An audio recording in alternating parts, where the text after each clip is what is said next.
ko'pchiligimiz mana hozirgi davrga kelib qandaydir ulgurmayapmiz ko'p narsaga. İşimiz juda rivojlanish qiyin bo'ladi.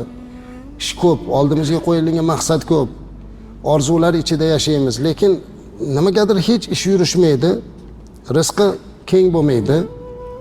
Payg'ambarimiz alayhisalom shuning uchun bizga o'rgatdilarki, man sarrahu an yumadda lahu fi umrihi va yuzad lahu fi rizqihi. Kimni agar umri uzun bo'lishi, rizqini keng bo'lishi xursand qiladigan bo'lsa, ota-onasiga yaxshilik qilsin va qarindoshlariga sila rahim qilsin dedilar.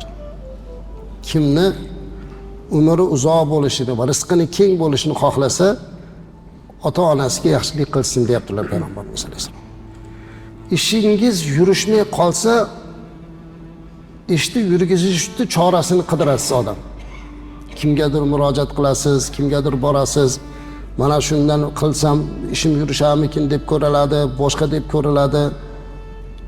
Ba'zi birlari hatto isyonga ketib, folbunga boradi, bir-biriga aytadi, siz dedi shu hech ishingiz yurishmayapti, shu sizni kimdir sovuq qilganda u bechora yugurib boradi. O'zi ishi yurishmasdan birovlardan 100 so'm, 200 so'm pul olib o'tirgan odamning oldiga borib, "Meni ishimni yurishtirib bering" deydi.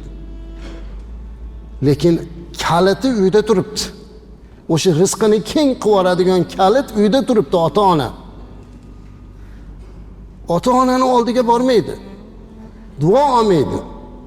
Ulardan dunyo so'rash kerak emas, duo so'rasin, duo qiling deyish kerak. Ana o'sha narsa insonda rizqini keng qiladi, umrini uzoq qiladi.